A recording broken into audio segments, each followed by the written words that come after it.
I am Gloria, 36 years old, and somehow still healing from wounds my family inflicted. As a successful software developer, I escaped their toxicity but maintained occasional contact. Last Sunday, they invited me to an upscale brunch to catch up. Between mimosas and avocado toast, my mother leaned forward, smirking. "You know, Gloria, you are lucky we even include you. Pity goes a long way." I simply sipped my coffee and smiled. That night, I logged in, disabled every family credit account, and emailed my lawyer about selling the cabin. Before I continue this story, let me know where you are watching from in the comments below. Hit like and subscribe if you have ever had to stand up to family who underestimated your worth. Growing up in Fairfield, Connecticut meant privilege to outsiders. But inside our sprawling colonial home, emotional coldness permeated every corner. Our 4-bedroom house, with its manicured lawn and heated swimming pool, was a fortress of expectations I could never quite meet. My childhood bedroom, painted pale blue at my mother, Elaine's insistence, despite my preference for green, became my sanctuary in prison. From elementary school through high school, I maintained straight as joined honor societies and captained the debate team. Yet my achievements collected dust while my brother Nathan received lavish praise for his mediocre baseball performance and average grades. At my high school graduation, where I delivered the valedictorian speech, my father Richard checked his BlackBerry throughout, and my mother later complained that my dress looked department store. "We expect excellence from you, Gloria," my father would say dismissively whenever I showed him a perfect report card or academic award. "Nathan needs more encouragement. He is not naturally gifted like you." This backhanded compliment became their justification for emotional neglect. Our family wealth came from Richard Wilson Enterprises, a commercial real estate development company my father built from scratch in the 80s. By the time I was 10, the company owned shopping centers across 3 states. My mother, a former beauty queen from Virginia, dedicated herself to climbing social ladders. She served on charity boards, not from compassion, but for connections, and hosted dinner parties where I was showcased briefly like an exotic pet before being sent upstairs. The family cabin in Vermont represented our public image of wholesome togetherness. Nestled on Lake Champlain with 6 bedrooms and a private dock, it appeared in our Christmas cards and family legend as a place of happiness. In reality, weekends, there meant my father working remotely, my mother planning social events on the phone, and Nathan playing video games while I read alone on the dock. One Thanksgiving when I was 12, I overheard my mother telling her sister on the phone, "Of course, Gloria is smart, but she lacks social graces. Nathan has that natural charm people gravitate toward." I stopped entering rooms after that without announcing myself first.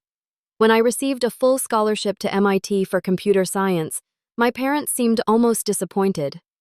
"We could have paid," my father said, as though my achievement diminished their importance. Nathan attended Boston College with mediocre grades, and our parents paid every expense plus an apartment off campus. During college, I developed financial acumen alongside my programming skills. I created a stock prediction algorithm for a class project that caught the attention of investment firms. By graduation, I had turned my scholarship living stipend into a modest investment portfolio through careful marketplace. Ironically, this financial insight led to my complex entanglement with family money.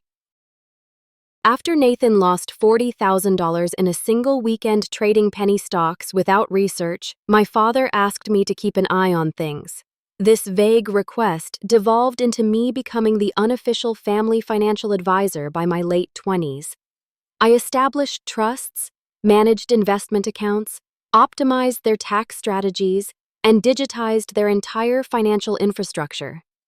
I automated bill payments for their properties, created secure access systems for their accounts, and built redundancies that only I fully understood, all while building my own career at a financial software firm where I eventually became senior developer. My own apartment in Cambridge remained deliberately modest despite my growing personal wealth.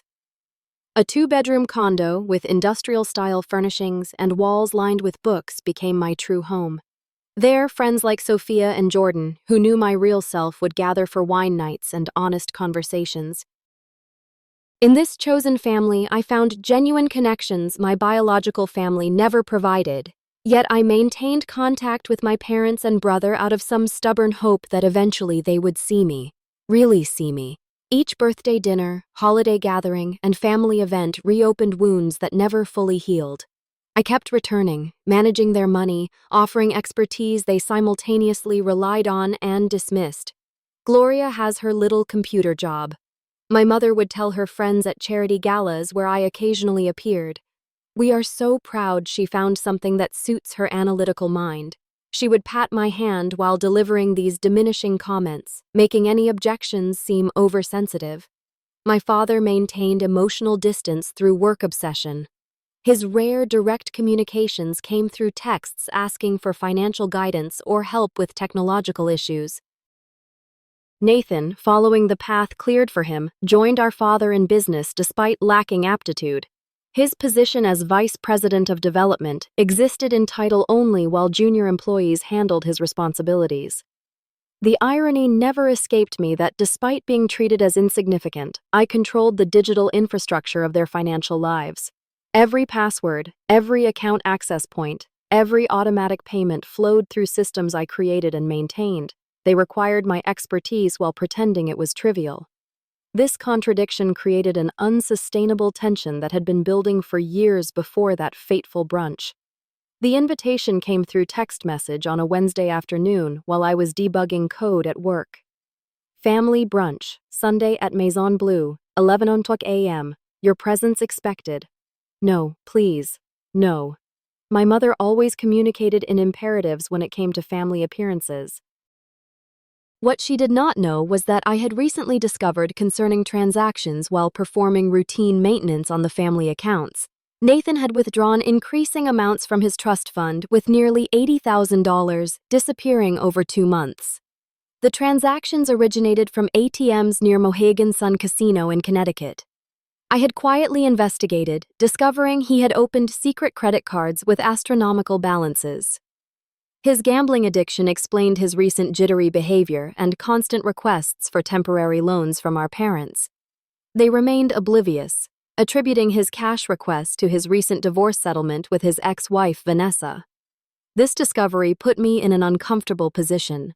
Revealing his addiction would cause family chaos, yet concealing it made me complicit.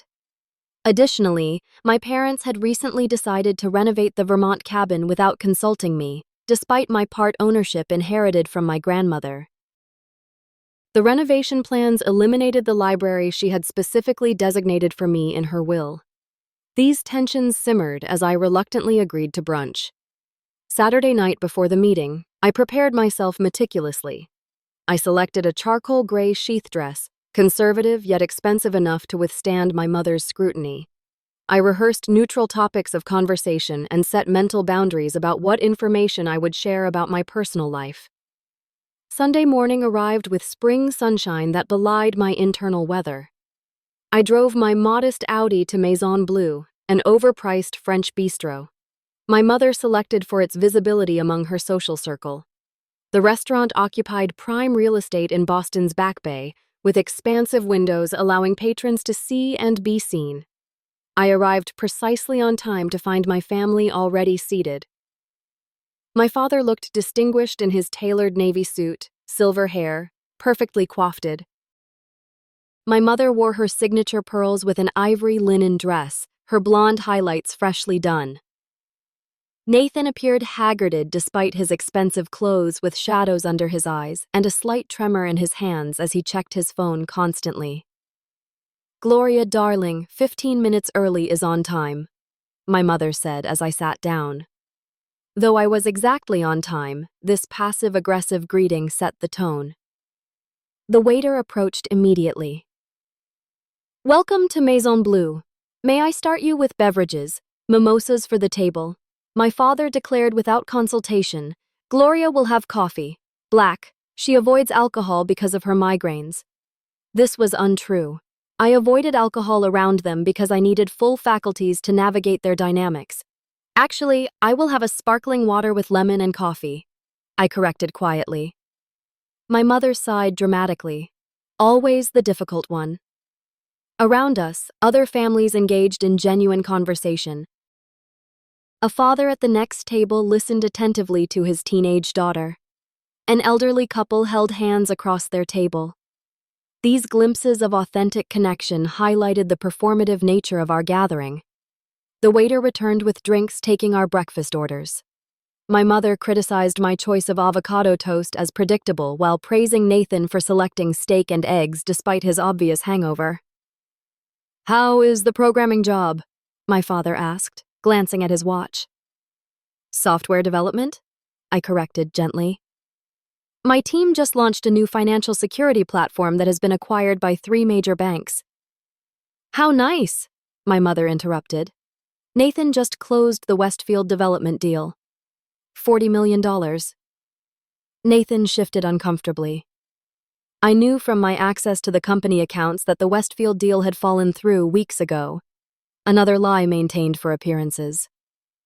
"Congratulations," I offered neutrally, watching him avoid eye contact. The conversation continued with my mother dominating, discussing mutual friends, country club gossip, and subtle digs at my perpetual single status. Jennifer Wilson just got engaged, her 3rd marriage, and here you are still waiting for your first, though, with your particular personality. Perhaps independence suits you better. I noticed a young server watching our table with concerned eyes. She had probably witnessed similar family dynamics before and recognized the undercurrents. When she refilled my water, she offered a small, sympathetic smile. "We expect you at the cabin renovation reveal party next month," my mother announced suddenly. "We have invited everyone who matters." "I was not aware renovations had been approved," I replied carefully. "As a partial owner, I should have been consulted." My father waved dismissively. "Legal technicality. Your grandmother was sentimental. The renovations are necessary for modernization. The library was specifically designated for me in her will. I pointed out that musty room with all those books nobody reads. It is becoming a media room. Nathan needs space for entertaining clients," my mother declared. "Besides, you hardly visit anyway." I felt my chest tighten but maintained composure. "I visit monthly to maintain the property and accounts." "Speaking of accounts," Nathan interjected nervously, "I might need some adjustments to my access levels." For business purposes, he wanted higher withdrawal limits to fund his gambling. I realized before I could respond, our food arrived temporarily. Pausing the conversation, I noticed my mother exchange glances with my father, some unspoken communication passing between them. "Gloria," my mother began after the server departed, her voice taking on the syrupy quality that always preceded her most cutting remarks. "We have been discussing your role in family matters." My father cleared his throat. "Your expertise has been valuable, but Nathan is taking a more active interest in the financial aspects of the business." Translation: they wanted to reduce my visibility into accounts to hide Nathan's problems.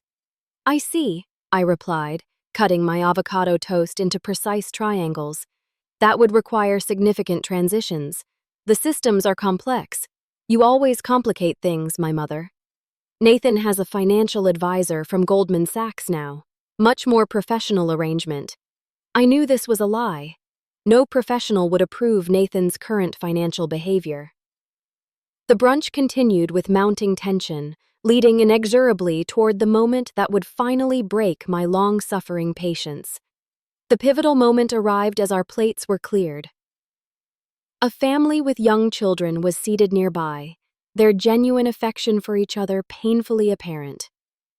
The father helped his daughter cut her pancakes while the mother listened intently to their son's animated story. My mother noticed my observation. "Some people are naturally suited for family life," she remarked pointedly. "It requires a certain warmth and flexibility." I sipped my now lukewarm coffee, saying nothing.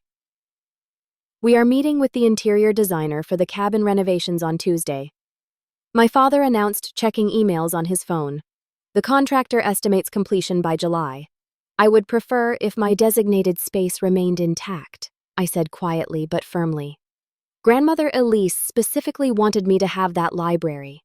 Nathan snorted. "You and those books." We need space people will actually use.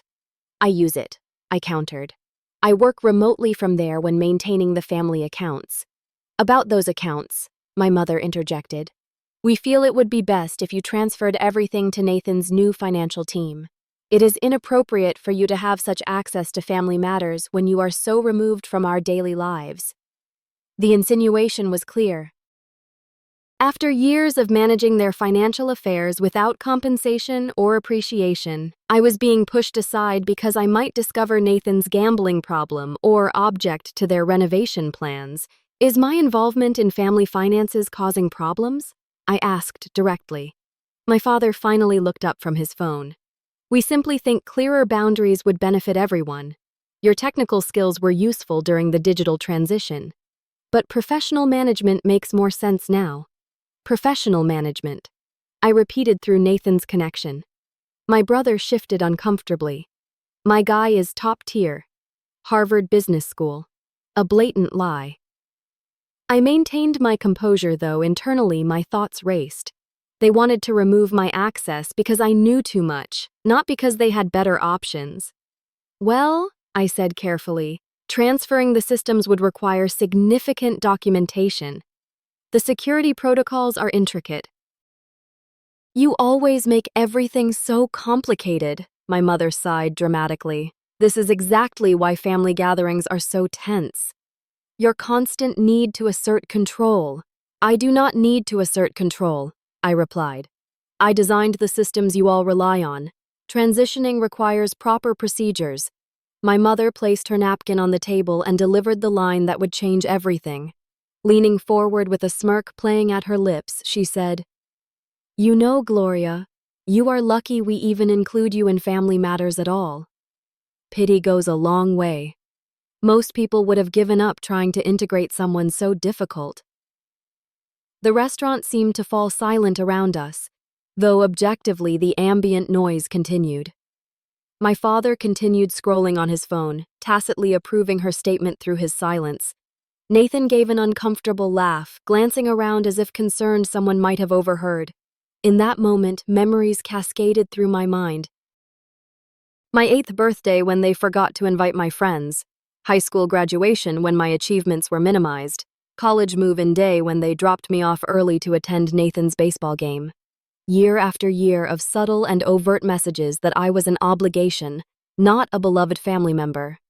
Externally, I remained calm. I slowly placed my coffee cup on its saucer, feeling the cool ceramic against my fingertips.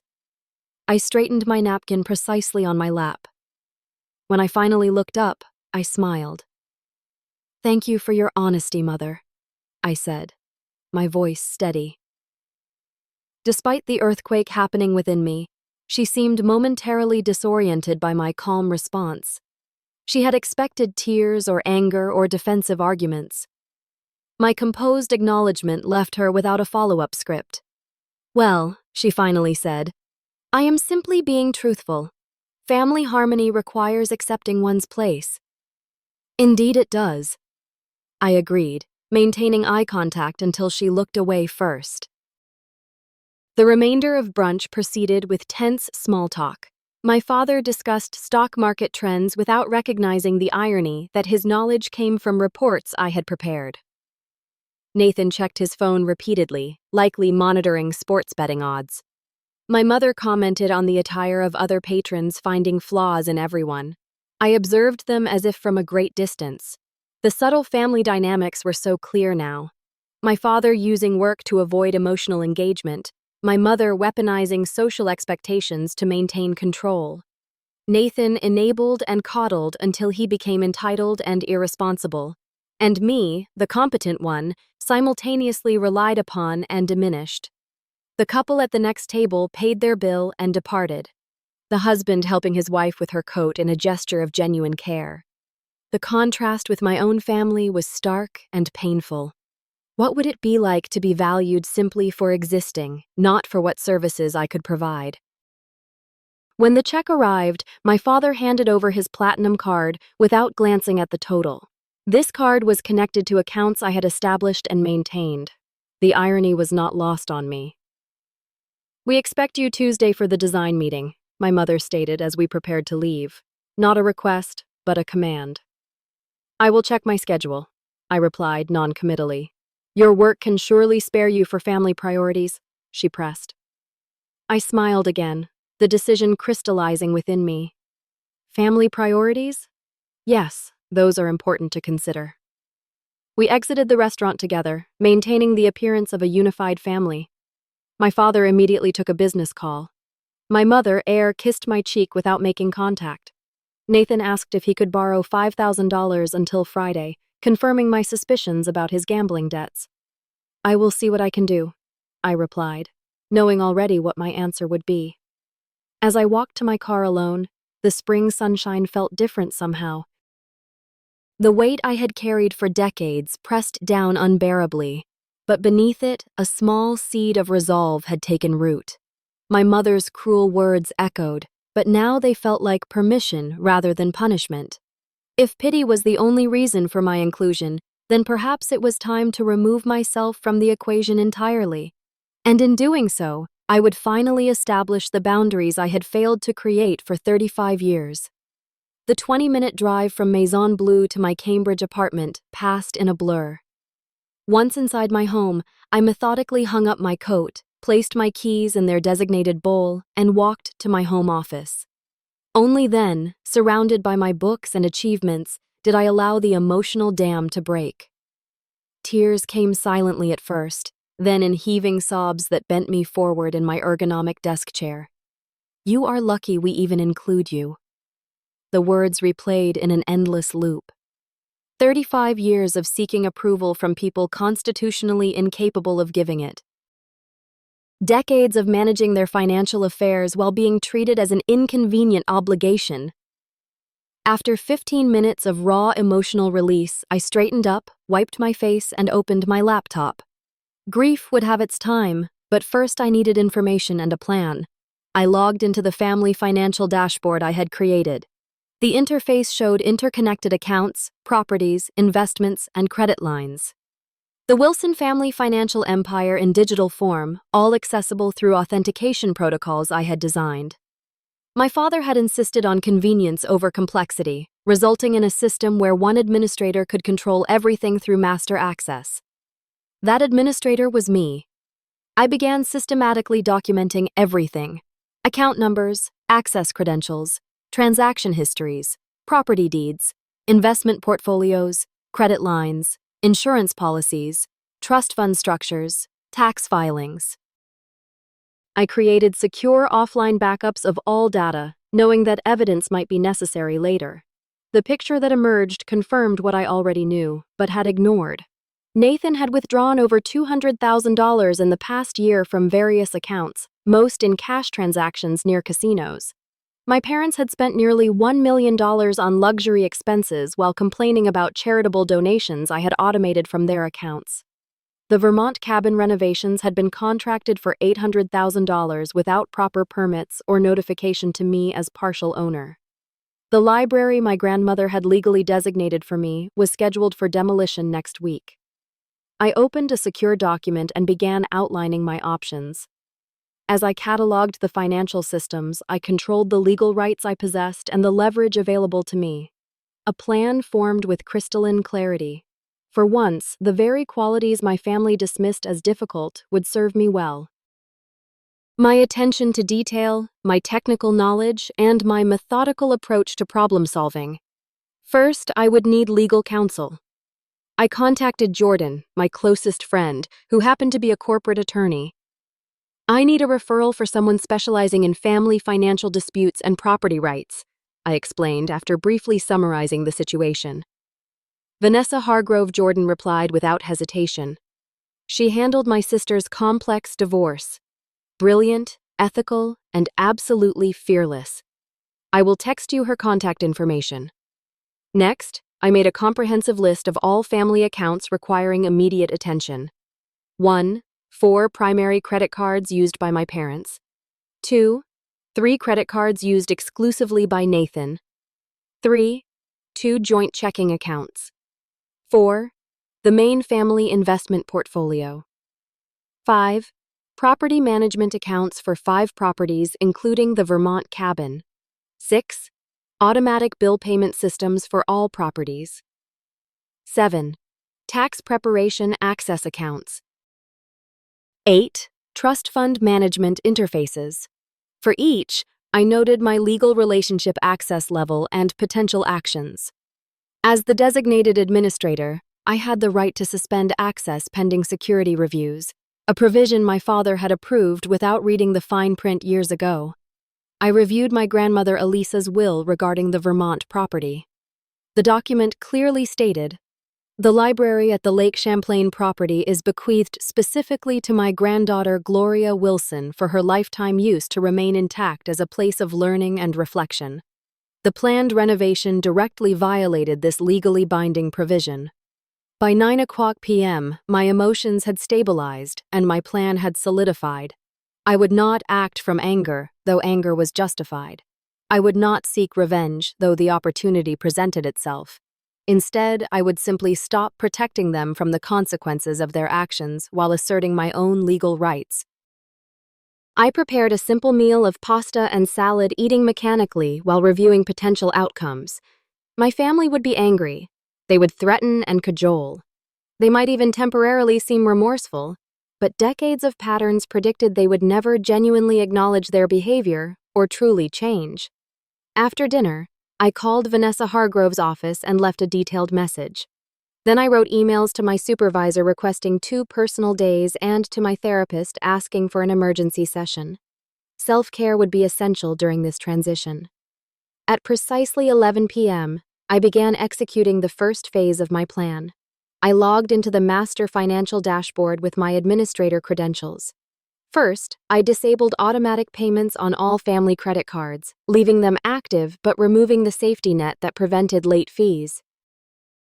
Then I changed the security protocols on the investment accounts to require dual authentication, effectively freezing access until new protocols were established. For the family checking accounts, I left them operational but removed the overdraft protection I had established. Nathan's secret credit cards obtained through his connection to family accounts would be the first to feel the effect when his automatic payments failed. Finally, I composed an email to the family attorney regarding the Vermont cabin renovation. Dear Mr. Steinberg, I am writing regarding the planned renovation of the family property at Lake Champlain, Vermont. As you are aware, I am partial owner of this property with specific provisions regarding the library as established in Elise Wilson's will attached.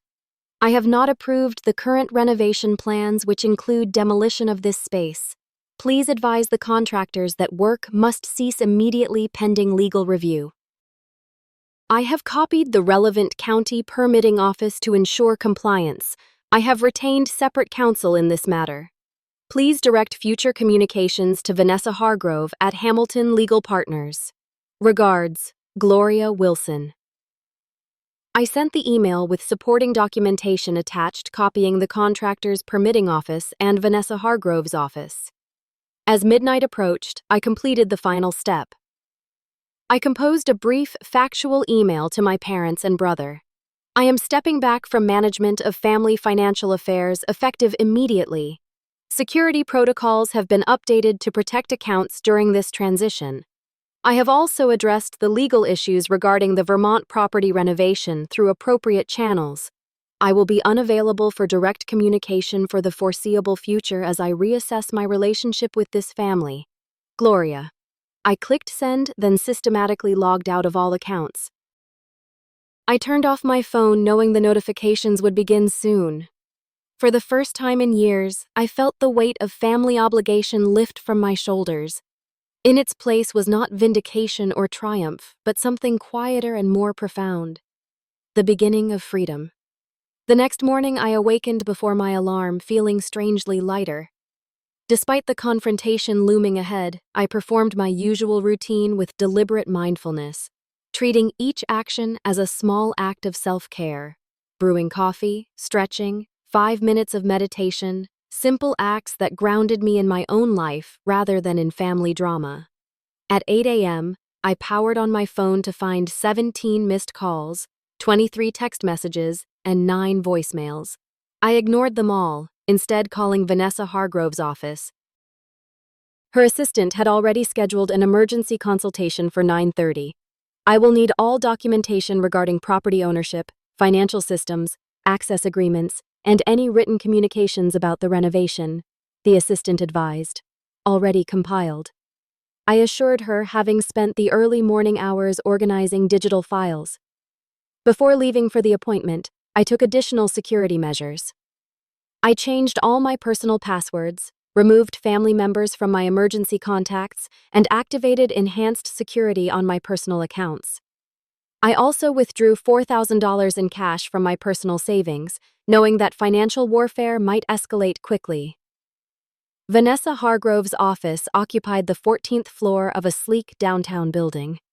The attorney herself projected composed confidence. Her gray suit impeccably tailored her handshake firm. "Jordan speaks highly of you," she said, gesturing me to a seat. "He mentioned this involves complex family financial entanglements and property disputes. For the next hour, I outlined the situation with clinical precision, providing documentation for each claim." Vanessa asked incisive questions, taking meticulous notes. "Based on these documents, your position is legally sound," she concluded. "The cabin library provision is explicitly protected in the will. Your administrator access to financial systems was formally granted by your father. The question now is what outcome you desire." "I want 3 things," I replied. "First, protection of my legal rights regarding the Vermont property. Second, complete separation from family financial management without becoming their scapegoat. Third, immunity from any potential accusations of financial impropriety, as I expect them to blame me for Nathan's gambling losses once they become apparent." Vanessa nodded. "Reasonable objectives.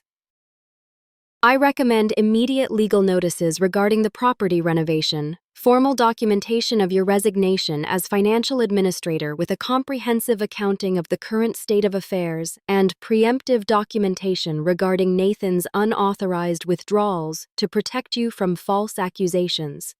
"How quickly can we proceed?" I asked. "I will have preliminary documents ready this afternoon. The property injunction takes priority since construction is imminent." After leaving Vanessa's office, I proceeded to my bank where I opened a new account at a different institution than my family used. I transferred the majority of my personal funds, leaving only minimal balances in accounts that could potentially be linked to family finances. By noon, my phone had accumulated 30 additional missed calls. I listened to one voicemail from my father. "What the hell do you think you are doing? Fix this immediately. Your behavior is unacceptable." His voice held the familiar tone of someone who expected immediate compliance. For the first time, I felt immune to its effect. At 1:00 p.m., I met with my therapist, Dr. Caroline Reed, who had accommodated my emergency request. "This represents a significant boundary establishment," she observed after I recounted recent events. "How are you managing the emotional aftermath?" "Vacillating between relief and guilt. I admitted intellectually, I know this is necessary self-P protection. Emotionally, decades of conditioning are hard to overcome. The guilt is a programmed response." Dr. Reed reminded me your family installed those buttons precisely to prevent this kind of self-advocacy. I spent the afternoon working with Vanessa's team, signing affidavit and reviewing legal notices. By 5:00 p.m., the following actions had been taken. 1. Emergency injunction filed against the Vermont cabin renovations based on will provisions. 2. Formal resignation as family financial administrator with complete documentation of account statuses. 3. Certified letters prepared for all financial institutions documenting the change in authority. 4. Evidence of Nathan's gambling withdrawals placed in secure legal hold. 5. Security company contracted to change locks on my apartment and install enhanced surveillance. What should I expect next? I asked Vanessa as we concluded our session. "Escalation, then negotiation," she replied matter-of-factly. "They will first attempt to intimidate you into reversing course. When that fails, they will offer concessions to regain control. Throughout, they will likely attempt to access accounts and bypass the security measures you implemented." Her prediction proved accurate. By evening, my brother had progressed from angry texts to thinly veiled threats. "You have no idea what you are doing to this family." Dad is considering legal action. Fix this now before you cannot undo the damage. I did not respond, instead focusing on my own security. I contacted my workplace security team, advising them not to allow family members access to the building. I informed my apartment building management about potential unwanted visitors. I even called local police on their non-emergency line to document the situation in case of escalation. That night, I performed a small ritual of reclamation. I deleted the family calendar from my phone, removing birthdays and anniversaries that had dictated my schedule for years. I unsubscribed from my mother's country club newsletter. I removed family photos from my living room, replacing them with art I had always wanted to display, but had hidden away to avoid their criticism. Each small act reinforced my resolve. This was not merely financial disentanglement, but emotional emancipation. The systems of obligation and diminishment that had defined my family relationships were being dismantled methodically, just as I had once built their financial infrastructure. The next morning brought the first serious consequence. Nathan called from a new number I had not blocked. The credit card company declined my payment, he said without preamble when I answered. I need $30,000 by tomorrow, or there will be serious problems. What kind of problems? I asked calmly. Casino markers, he admitted after a pause. Look, I know you are upset about what Mom said, but this is serious. These are not people you mess with. Your gambling debts are not my responsibility, I replied. But you are the one who disabled the payment systems, he shouted. You did this on purpose. I resigned as administrator after being told my involvement was no longer wanted. I responded evenly. The transition has consequences. Dad is furious. He cannot access the investment accounts. Mr. Phillips at First National Bank can help him establish new security protocols. I provided complete documentation in my resignation letter. This is not a game, Gloria Nathan warned. You are destroying the family. The family was destroying me. I replied, then ended the call. Within the hour, my father attempted similar tactics through his attorney, who called Vanessa directly. She later reported that they demanded immediate restoration of all access in exchange for discussing my concerns about the cabin renovation. I advised them that access protocols were changed as part of your formal resignation from financial management duties, with complete documentation provided for continuity, Vanessa explained. Regarding the cabin, I informed them that construction must cease immediately pursuant to the injunction, which has already been served to the contractors. By the third day, the initial shock tactics gave way to the predicted negotiation phase. My mother sent an email with a very uncharacteristic apology. Perhaps my words at brunch were hasty. Family disagreements are normal, but should be resolved within the family. Please call so we can discuss restoring the accounts and moving forward together. I forwarded it to Dr. Reed, who responded, classic minimization and attempt to reestablish control. Notice how the apology is vague, includes no specific acknowledgement of harm, and immediately pivots to demands. I did not respond to my mother's message or to subsequent attempts at contact from any family member. Instead, I focused on rebuilding my life without the constant drain of their needs and expectations. Each day without managing their finances or absorbing their criticism felt like recovering from a long illness strength, returning gradually but steadily. The first month after what I now called the brunch incident passed in a blur of legal proceedings, financial disentanglements, and personal recalibration. My family cycled through predictable stages: anger, threats, bargaining, and finally strategic reconciliation attempts. Nathan was hit hardest by the immediate consequences. Without access to family funds, his gambling debts came due with no safety net. According to mutual acquaintances, he was forced to sell his luxury condo and move into a modest apartment. His Mercedes was repossessed after 3 missed payments. The casino markers required intervention from my father, who reportedly paid over $100,000 to prevent more serious consequences. My parents faced their own adjustments. The credit card suspensions resulted in embarrassing declined transactions at social events. My father had to personally contact financial institutions to establish new access protocols, a task he had always delegated. My mother found herself without automated payments for her country club membership, resulting in a late fee and temporary suspension of privileges. The Vermont cabin renovation became a legal battle that quickly expanded beyond the library. County inspectors alerted by Vanessa's filings discovered multiple code violations and insufficient permits. Construction was halted indefinitely, pending comprehensive review.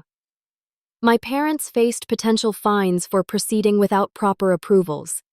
Through all this, I maintained strict communication boundaries. All contact went through Vanessa, who provided me with weekly summaries rather than forwarding every message.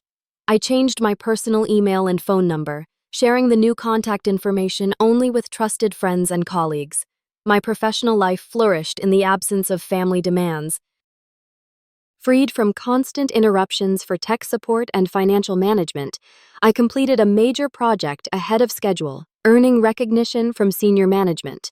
I accepted a speaking opportunity at a financial technology conference, something I had previously declined due to family obligations that inevitably arose whenever I had important commitments.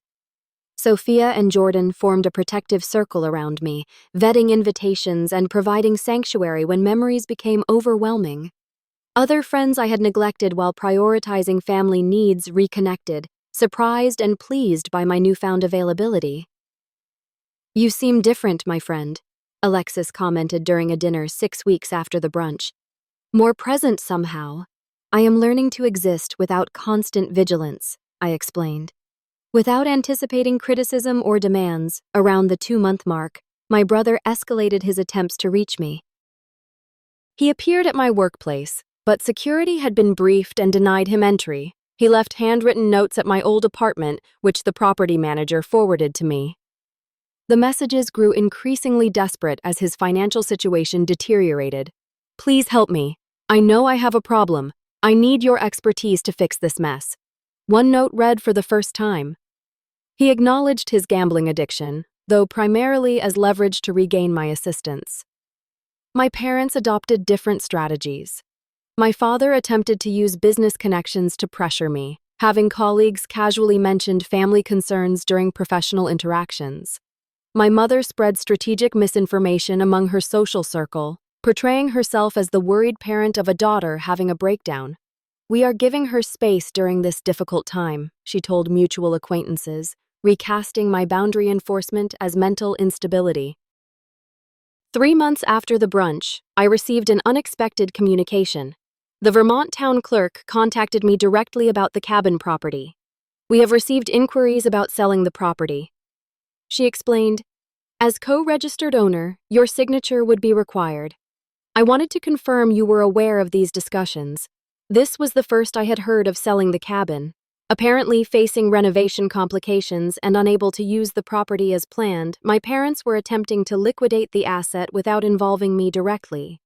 Vanessa immediately filed additional legal notices protecting my ownership interest. "They cannot sell without your consent," she assured me. This appears to be a pressure tactic. Indeed, the following day brought the first direct communication from my father in months. "The cabin situation has become untenable due to your obstruction. We have interested buyers prepared to offer $7 million. Your share would be substantial. Contact me to discuss terms if you want to be included in this opportunity." The implicit threat was clear: cooperate or be excluded somehow. Vanessa advised that no legal mechanism existed for them to sell without my consent, making this an empty threat designed to prompt engagement on their terms. I did not respond. 4 months after the brunch confrontation, financial reality forced more significant changes in my family circumstances.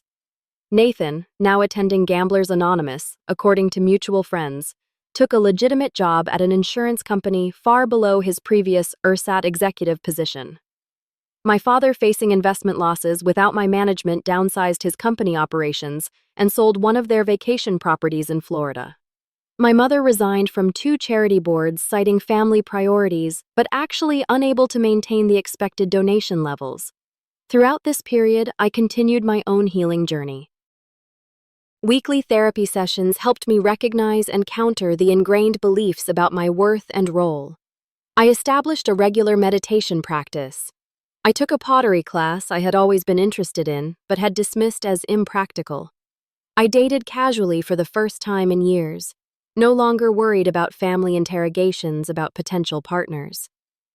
5 months into this new reality, my mother attempted a different approach.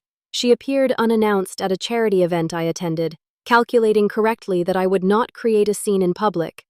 "You look well," she said, intercepting me near the restrooms. She had lost weight, and her designer outfit seemed last season rather than her usual cutting-edge style. "Thank you," I replied neutrally. "I need to return to my table." "This separation has gone on long enough," she continued as if I had not spoken. "Your father and I are prepared to forget recent unpleasantness. Nathan is doing better. The family needs to reunite." "I am not available for that discussion," I stated calmly. "We are still your family," she insisted, a familiar edge entering her voice. "You cannot simply erase 35 years of history." "I am not erasing history," I replied. "I am honoring it by finally responding appropriately to it." I walked away before she could respond, rejoining my friends at our table. Later, I learned she had left the event immediately after our encounter. The 6th month brought an unexpected development. Nathan contacted Vanessa directly requesting a mediated meeting without our parents involved. After consultation with Dr. Reed, I cautiously agreed to a short meeting at Vanessa's office with specific parameters established in advance. Nathan arrived looking substantially different than the polished executive image he had previously maintained. His designer clothes were replaced by department store business casual. The expensive watch was gone. Most notably, the entitled confidence had vanished from his demeanor. "Thank you for seeing me," he began once we were seated in Vanessa's conference room. "I know you have no reason to trust anything I say." "Why did you request this meeting?" I asked directly. He placed a 6-month sobriety chip on the table. Gamblers Anonymous. "Not my first attempt at the program, but the first one that is sticking." "Congratulations," I said sincerely. "Hitting bottom was necessary," he continued. "When you stopped enabling the family, everything collapsed quickly. Dad had to face that his company was over-leveraged. Mom had to confront that her social standing was built on financial quicksand. And I had to admit I was an addict, not just having bad luck." "Why tell me this?" "Because you were right," he said simply about everything, "and none of us would have changed without what you did. I am not asking for money or help or even forgiveness. I just thought you deserved to know that your actions forced growth, at least for me." We spoke for 30 minutes. He detailed his recovery program, his new modest job with its regular hours and accountability, his studio apartment where he lived within his actual means for the first time. He did not ask about my life or attempt to extract promises for future contact. As the meeting concluded, he said something that pierced the careful, emotional walls I had constructed. "I always knew you were the strongest one of us. I just never understood that your kind of strength was the one that mattered." I did not commit to future contact, but agreed to consider it if his recovery remained consistent. It was the first family interaction in 6 months that did not leave me feeling diminished or drained. Our parents, however, maintained their position. When they learned of my meeting with Nathan, they attempted to leverage it as an opening for their own demands. My father sent a formal letter outlining a family reunification plan that primarily involved me resuming management of accounts and withdrawing legal objections to their property decisions. My mother left a voicemail presenting a distorted version of events. "Now that tempers have cooled, we can put this unfortunate misunderstanding behind us." I saved these communications as documentation, but did not respond. Their inability to acknowledge the true dynamics at play confirmed that my boundaries remained necessary. 6 months after that fateful brunch, I stood at an inflection point between past and future. The legal matters were largely resolved with formal agreements regarding the cabin property and complete separation of financial affairs. My professional life was thriving, my social connections deepening my sense of self-strengthening daily. The path forward remained uncertain, but for the first time, that uncertainty felt like freedom rather than anxiety. I had learned that family connections, when toxic, were not obligations to be endured, but patterns to be broken. The words that had once wounded me so deeply, "You are lucky we even include you now," seemed like the key that had unlocked my prison door. 6 months evolved into a year. Seasons changed, holidays passed, life continued its forward momentum. I celebrated my 36th birthday with friends at a beachside restaurant without the traditional awkward family dinner where my preferences were always overlooked. Instead, Sophia arranged my favorite seafood menu. Jordan brought a cake in my actual favorite flavor, and a dozen other genuine connections celebrated not who they expected me to be, but who I actually was. My therapy sessions with Dr. Reed transitioned from crisis management to deeper healing work. We explored the foundations of my self-worth, the lingering effects of family conditioning, and the careful construction of a life guided by personal values rather than external validation. Healing is not linear, Dr. Reed reminded me during a particularly difficult session addressing childhood memories. There will be days when old patterns feel overwhelming, when the guilt resurfaces, when the longing for family approval returns. Those moments do not represent failure.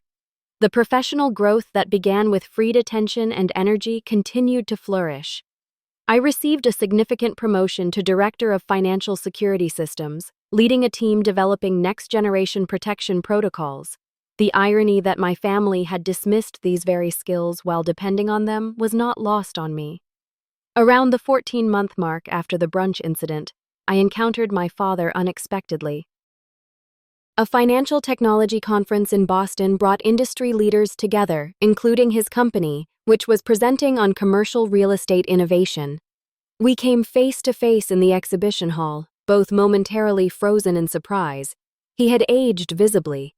The confident bearing remained, but new lines mapped his face, and his formerly perfect silver hair showed signs of neglect. We regarded each other silently until social convention forced acknowledgement. "Schmaine," he said with a nod. "Richard," I replied, using his first name deliberately rather than Dad. "You are presenting tomorrow," he noted, glancing at my speaker badge. "Yes. Panel on Financial Security Infrastructure." An awkward silence stretched between us, decades of unspoken truths, creating an unbridgeable chasm in the crowded conference hall. "Your brother is doing better," he finally offered. "1 year sober next month. I know we speak occasionally." This clearly surprised him. Nathan had kept our cautious reconciliation private, maintaining his own boundaries with our parents as part of his recovery. "Your mother would like to hear from you," he said, his tone carrying the familiar expectation of compliance. "That would require acknowledgement of past patterns and commitment to different behavior," I replied evenly. He stiffened slightly. "Families disagree, Gloria. Holding grudges serves no purpose. This is not about grudges. This is about patterns of interaction that are harmful. We provided everything for you," he began the defensive justification, rising automatically. "Material provisions without emotional connection or respect," I countered. "But this is neither the time nor place for that discussion." Another industry colleague approached, greeting me warmly and creating a natural conclusion to our uncomfortable exchange. My father nodded curtly and moved away his posture, communicating the familiar dismissal I had experienced throughout childhood. Yet something had fundamentally changed. His disapproval no longer triggered anxiety or inadequacy. I observed it with the clinical detachment of recognizing an ineffective pattern rather than an authoritative judgment. The Vermont cabin situation resolved through legal channels. Eventually, unable to renovate as planned due to permit issues and my protected interest in the library, my parents ultimately proposed a buyout of my ownership share. After careful consideration and consultation with Vanessa, I agreed to fair market terms that recognized both my inheritance rights and the property's appreciated value. I used part of the proceeds to purchase a small waterfront cottage on a quiet lake in New Hampshire. The property featured a wall of windows overlooking the water and ample built-in bookshelves throughout. It became my weekend sanctuary, the place where I could hear myself think without the echoes of family criticism. My relationship with Nathan evolved gradually through careful, bounded interaction. Our monthly coffee meetings provided space for authentic connection without the distorting presence of our parents. He maintained his sobriety, worked his program faithfully, and slowly rebuilt his life on a foundation of accountability rather than entitlement. "I dream about gambling almost every night," he confessed during one meeting. "My therapist says that is normal, that the neural pathways take years to reform. What helps when the urges come?" I asked. Remembering the consequences, not just financial, but who I became when I was using the lies, the manipulation, the person I do not want to be. Again, this level of self-awareness represented profound change. While our relationship would never be uncomplicated, contained growing elements of mutual respect. Previously absent, my mother proved less capable of evolution after my encounter with my father at the conference. She launched a campaign of indirect communication through mutual acquaintances, social media overtures, and carefully orchestrated public encounters. Each attempt carried the same underlying message, returned to the established patterns without acknowledgement of their harm. I maintained consistent boundaries without malice. When we inevitably encountered each other at a mutual friend's wedding, 18 months after the brunch, I remained cordial but distant. She approached during the reception, champagne flute in hand as armor. "You look thin," she observed, the familiar criticism packaged as concern. "Are you eating properly?" "I am well, thank you," I replied, neither accepting nor challenging the implicit judgment. "This arrangement has gone on long enough," she declared, lowering her voice. "People are talking. It reflects poorly on the family." The reference to appearances rather than relationship confirmed nothing fundamental had changed. "I am not estranged," I corrected calmly. "I am establishing healthy interaction patterns by cutting off your own mother." Her voice carried the wounded tone she had perfected over decades. "By requiring mutual respect as a condition of close relationship," I clarified. She shook her head slightly, unable to process a paradigm where her behavior, not my reaction to it, created the current reality. "You always were difficult," she sighed, falling back on the familiar narrative. "No," I said with newfound clarity, "I was always clear about my needs and boundaries." That clarity was labeled difficult because it did not serve others' preferences. Our interaction ended shortly after with neither resolution nor escalation. Like my encounter with my father, it confirmed that while people can change, not everyone chooses to. Some remain committed to narratives that preserve their position regardless of the relationship cost. 2 years after the brunch that catalyzed transformation, I sat on the dock at my New Hampshire cottage, watching sunset paint the lake in gold and crimson. A journal rested in my lap, its pages filled with reflections on the journey from that momentous Sunday to the present. The healing process had been neither linear nor simple. Certain dates still triggered emotional echoes. Holidays carried complicated memories. Dreams sometimes replayed old family dynamics with painful clarity. Yet the overwhelming trajectory pointed toward wholeness rather than fragmentation, growth rather than stagnation. I had learned crucial lessons through this painful but necessary separation. True family is defined by mutual respect and care, not biological connection or obligation. The chosen family I had built around me demonstrated this daily through authentic interaction. Boundaries are not punishments but essential elements of healthy relationships. By establishing and maintaining clear expectations about treatment, I had created space for genuine connection where possible and protection where necessary. Financial entanglement often masks emotional manipulation. The appearance of generosity through material provision while withholding emotional support creates toxic dependency. True independence requires both material and emotional autonomy. Healing begins with acknowledging reality rather than preserving comfortable illusions. By naming the dynamic accurately, "You are lucky we even include you," I had been able to respond appropriately rather than continuing patterns of diminishment. And most importantly, I had learned that self-worth cannot be externally validated. The approval I had sought for decades could never have fulfilled its promise because it was conditional on my utility rather than my inherent value. True security came from within, from living authentically aligned with personal values rather than external expectations. As darkness settled over the lake, I closed my journal and watched stars emerge in the clear northern sky.